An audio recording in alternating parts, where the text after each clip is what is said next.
मोहित वशिष्ठ और आज हम जानेंगे 2020 में कौन सी वो प्रोग्रामिंग लैंग्वेज है जिनको आप सीख के एक कंपनी में जॉब कर सकते हैं, अच्छी कंपनी में जॉब कर सकते हो और कौन सी प्रोग्रामिंग लैंग्वेजेस काम आएगी 2020 में आपकी जॉब के लिए। तो चलिए शुरू करते हैं। पहली पाइथन का आज सबसे ज़्यादा मार्केट शेयर है लैंग्वेजेस में।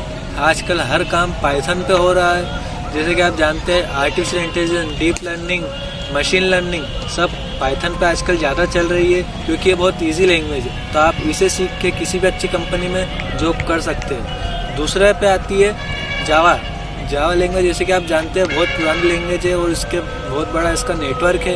ये बहुत अच्छी लैंग्वेज है, ये इजी लैंग्वेज भी है। आप इसे अगर एक बार सीख गए तो आपके लिए बहुत अच्छा है। इसमें बहुत सारी कंपनी जावा जिससे भी आती है उन लोगों को हायर करते हैं ये प्रोग्रामिंग के लिए।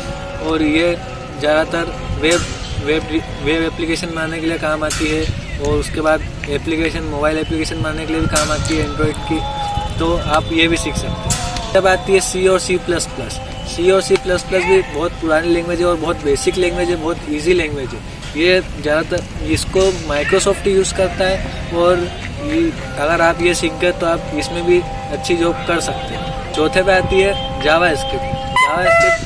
जावा स्क्रिप्ट भी बहुत अच्छी लैंग्वेज है और जावा स्क्रिप्ट ज़्यादातर वेब डिज़ाइनिंग में काम आती है। ये बहुत सारी मोबाइल एप्लीकेशंस में भी काम आती है। बहुत सारी चीज़ों में ऑथेंटिकेशन करने के लिए जहाँ भी ऑथेंटिकेशन का नाम आता है जावा स्क्रिप्ट का हम सबसे पहले नाम लेते हैं। तो आप जावा स्क्रिप्ट सीख के भी एक अच्छी जॉब कर सकते हैं। लास्ट में 5th नंबर पर आती है गो प्रोग्रामिंग लैंग्वेज। गो प्रोग्रामिंग लैंग्वेज गूगल की नई लैंग्वेज है ये, पर गो प्रोग्रामिंग लैंग्वेज सीख के आप अच्छी कंपनी में हायर हो सकते हो, आप अच्छी जॉब कर सकते हो।